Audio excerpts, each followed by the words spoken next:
子瑩，你睇下嗰邊，黃老師同埋葉老師喺度玩緊陀螺啊！有冇搞錯㗎？學校範圍係唔俾玩陀螺㗎。等我盡翻風紀嘅責任，去提醒翻佢哋先得啊！好。黃老師、葉老師，你哋知道個可？學校範圍係唔俾玩玩具㗎，請你哋立即停止啊！兩位同學手都冇操，我哋只係準備緊教授同學科學知識啫。你哋兩位跟我過嚟啦，我先講俾你哋聽科學同埋陀螺嘅關係。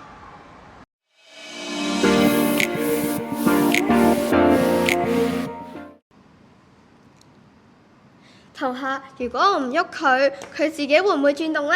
梗係唔會啦。呢個就係慣性。牛頓第一定律話俾我哋聽，靜止中嘅物體就會想繼續靜止，而移動中嘅物體就會想繼續移動。當你拉動發射器嘅時候，你就會俾能量，呢一個係陀螺。陀螺就因為慣性，所以想繼續維持呢個轉動嘅狀態，直至到有阻力去阻止佢。黃老師啊，咁係邊一個衰人想阻止佢啊？哈哈，就係摩擦力啦。當底尖同埋陀螺盤底發生摩擦嘅時候，再加埋空氣嘅阻力，就會將陀螺嘅能量吸走。所以如果你想佢轉耐啲嘅話，就要減少摩擦力啦。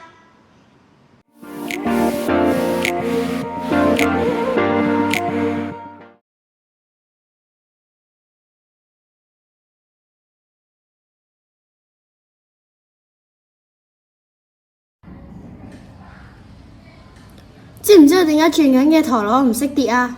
因為有力量喺入面。算你啱咗一半啦，但其實主要嘅原因係因為陀螺效應。科學上呢一種嘅狀態叫做角動量守恒。當物體高速旋轉嘅時候，佢就會產生一股嘅力量去維持自己一個旋轉軸心。就好似你踩單車咁樣，你踩得越快，你就會越容易平衡；一慢落嚟，你就會容易跌倒。所以爆旋陀螺嘅重量分佈好重要㗎。如果金屬環偏向外圈，轉動嘅時候產生嘅慣性距就會越大，就越難俾對手撞歪㗎啦。但係點解個陀螺最後都會跌嘅？雖然旋轉嘅力量可以防止陀螺倒下，但係空氣阻力同地面嘅摩擦力會持續消耗陀螺嘅能量。當旋轉速度變慢，力量變細嘅時候，角動量就唔足以去對抗，陀螺就會開始搖晃，最後倒跌喺地上面。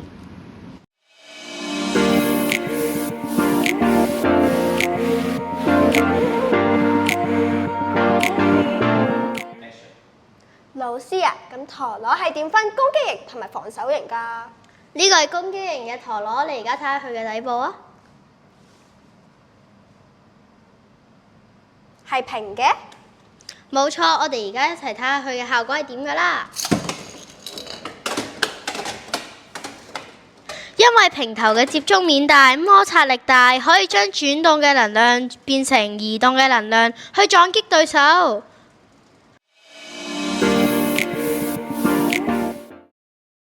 呢個係防禦型嘅陀螺，你睇下佢嘅底部。係尖㗎。哇！你真係好叻叻啊！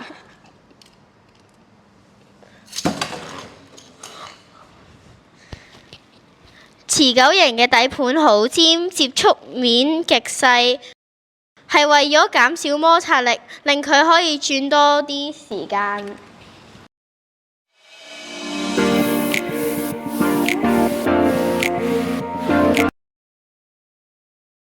總結我哋今日學咗嘅3個重點，第一個係慣性，係令陀螺持續咁旋轉嘅；第二個係角動量，係令陀螺保持平衡唔易跌低嘅；第三個係摩擦力，係決定你係快速咁移動定係穩陣持久嘅。咁我下次改裝陀螺嘅時候，唔會淨係睇個樣，會試下呢啲科學原理，用呢啲科學原理變成最強嘅陀螺戰士。咁你就要加油啦！今日嘅課堂已結啦，我哋下次見啦！